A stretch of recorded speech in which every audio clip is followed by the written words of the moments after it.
কওমি মাদ্রাসা সমূহ যদি আমরা না পেতাম, ভারতবর্ষে আজকে যে ইলমের বাগানগুলো আমরা দেখছি, ইলমের যে নূর আমরা দেখছি, বিশুদ্ধ আকীদার যে চর্চা আমরা দেখছি, এগুলো তো দেখতামই না। উপরন্তু এই ভারতবর্ষটা পর্যন্ত আমাদের হাতছাড়া হয়ে যেত। মুহতারাম হাজিরিন, আজকের শিরোনাম হলো সিরাতুন নবী সাল্লাল্লাহু আলাইহি ওয়াসাল্লাম। আপনারা নিশ্চয়ই অবগত আছেন এবং জানেন, নবীজি সাল্লাল্লাহু আলাইহি ওয়াসাল্লামকে নিয়ে বাড়াবাড়ি ছাড়াছাড়ি দুটোই আমাদের সমাজে আছে না নাই? কিছু মানুষ আমাদের সমাজে এমন আছেন যারা রাসূলুল্লাহ সাল্লাল্লাহু আলাইহি ওয়াসাল্লামের প্রতি মহব্বত ও ভালোবাসার নামে এমন এমন আজব আজব নতুন নতুন জিনিস নবীজির সাথে, নবীজির জীবনীর সাথে এবং নবীজির সাথে মায়ার নামে যুক্ত করে, যেগুলো বদ্দীনী এবং ক্ষেত্র বিশেষ সেগুলো আমাদেরকে বেদীনী পর্যন্ত নিয়ে যায়। আজ থেকে ৩-৪ বছর আগে বাংলাদেশের নামকরা দুজন ডক্টরেট ডিগ্রিধারীর সাথে ফেস দ্য পিপলে আমাদের সাথে একটা ডিবেট হয়েছিল।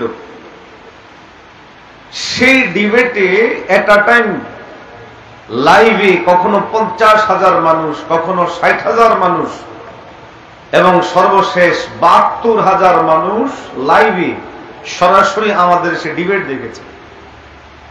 শিরোনাম ছিল ঈদে মিলাদুন নবী। আমাদের কিছু ভাই মুমিন ও মুসলিমদের নবীজির প্রতি মায়া মহব্বতকে পুঁজি করে একটা নতুন ভাবনা, নতুন জিনিস মানুষের মধ্যে ছড়িয়েছে যে সমস্ত ঈদের মধ্যে শাহিদ ঈদে মিলাদুন নবী আছে না নাই? জোরে বলেন না।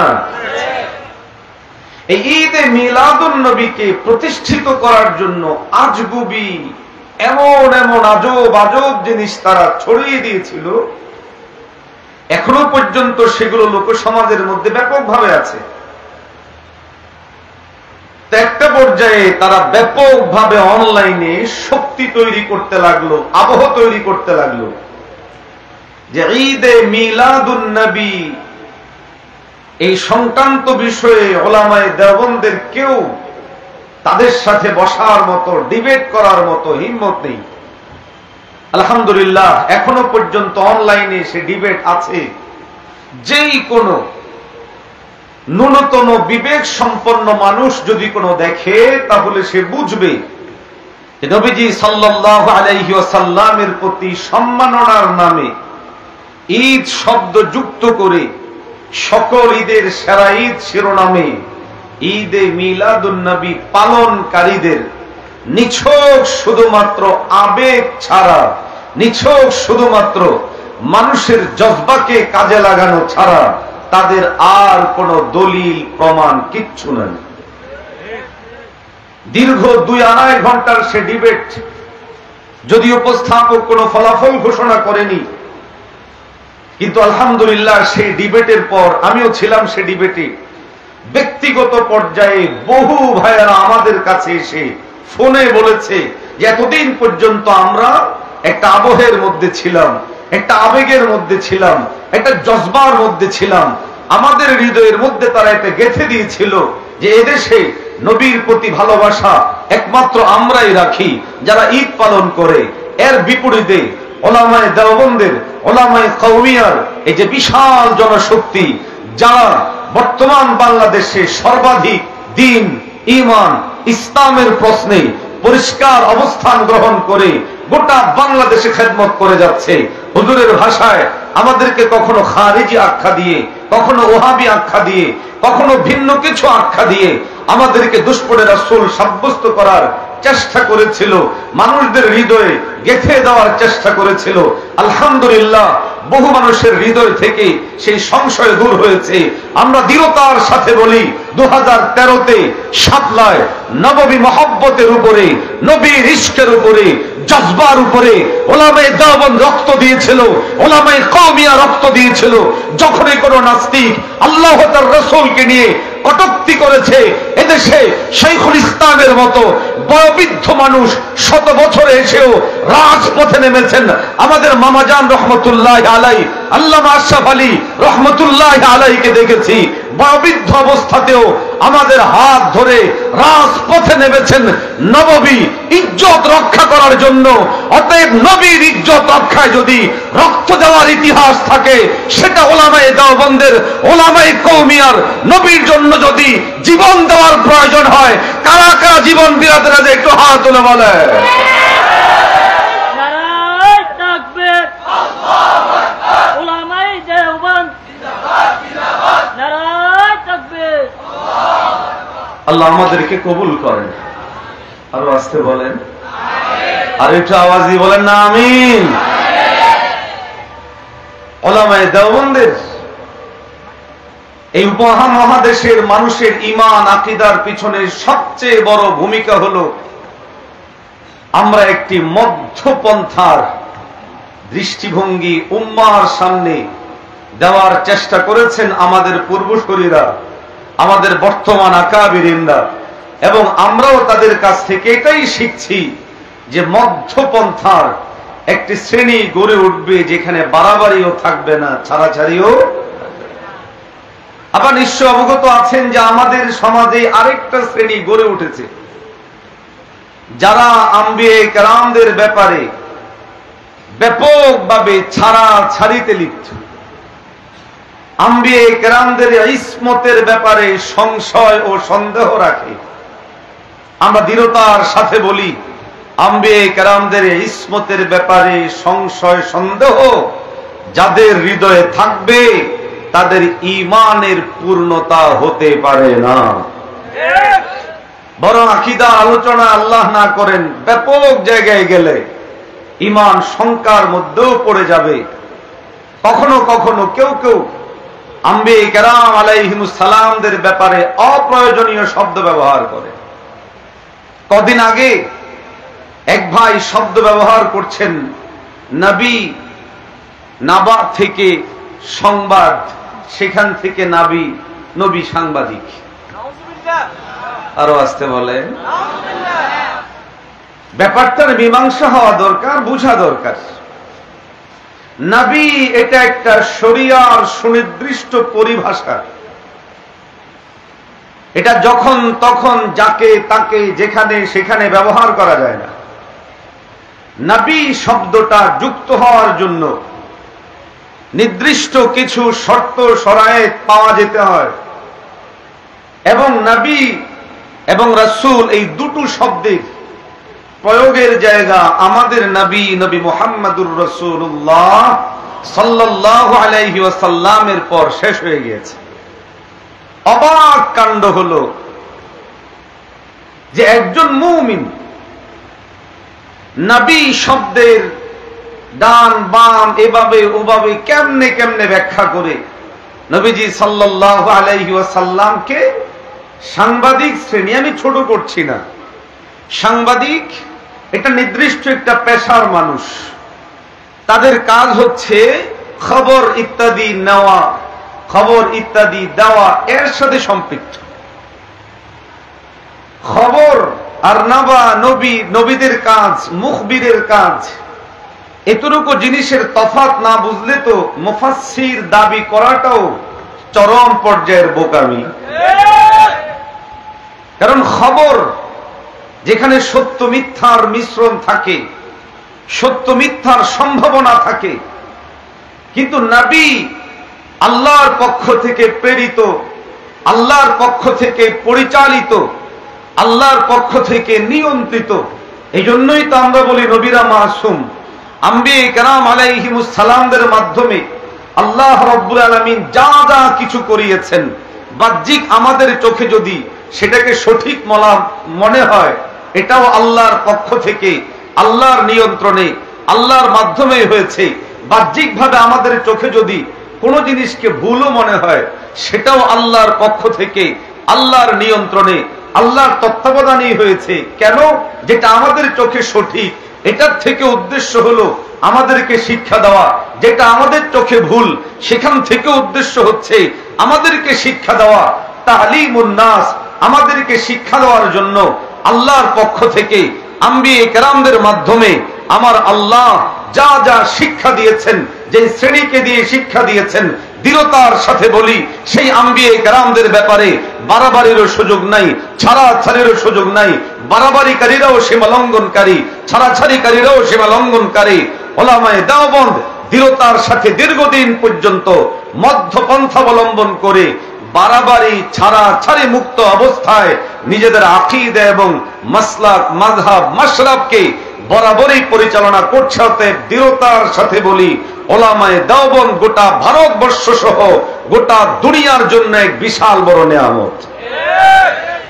মুহতারাম হাজিরিন, সুতরাং আম্বিয়ে কেরামদেরকে নিয়ে বাড়াবাড়িও নয়, ছাড়াছাড়িও নয়। নবী নবী আল্লাহর পক্ষ থেকে মুস্তাফা নির্বাচিত, বিশেষভাবে আল্লাহ রাব্বুল আলামিন তাদেরকে পরিচালনা করেছেন। আমাদের বাহ্যিক দৃষ্টিতে যা কিছু আমরা দেখি, যখন আল্লাহ রাব্বুল আলামিন তাদের ব্যাপারে একটা সমাধান দিয়ে দিয়েছেন, সুতরাং এর বাহিরে আর কোনো কথা বলার আমাদের সুযোগ নাই। আল্লাহ আমাদেরকে সহিভাবে বুঝার তৌফিক দান করেন। মুহতারাম হাজিরিন, আম্বিয়ে কেরামদের ধারাবাহিকতার সর্বশেষ নবী আমাদের নবী নবী মুহাম্মদুর রাসূলুল্লাহ সাল্লাল্লাহু আলাইহি ওয়াসাল্লাম। আল্লাহ রাব্বুল আলামিন প্রিয় হাবিব সাল্লাল্লাহু আলাইহি ওয়াসাল্লামকে প্রেরণের পর আপনার আমার জন্য কিছু মৌলিকভাবে দিক নির্দেশনা দিয়েছেন। পয়গম্বর আলাইহিস সালামের সিরত, সুরত, সমস্ত জিনিসগুলো আমাদের মুত্তাবা হিসেবে বানায়া আল্লাহ পাক কালামে হাকিমের মধ্যে ঘোষণা করেন, ক্বালাল্লাহু তাবারাকা ওয়া তাআলা লাকাদ কানা লাকুম ফী রাসূলিল্লাহি উসওয়াতুন হাসানাহ। মুমিন মুসলমান ভাইরা আমার, আল্লাহ পাক রব্বুল আলামিন কালামুল্লাহের মধ্যে আপনার আমার আমাদের সবার জন্য বলেন, লাকাদ কানা লাকুম ফী রাসূলিল্লাহি উসওয়াতুন হাসানাহ। নিশ্চয়ই তোমাদের জন্য পয়গম্বর আলাইহিস সালাতু ওয়াস সালামের জীবনীর মধ্যে উত্তম আদর্শ রেখে দিয়েছেন কে?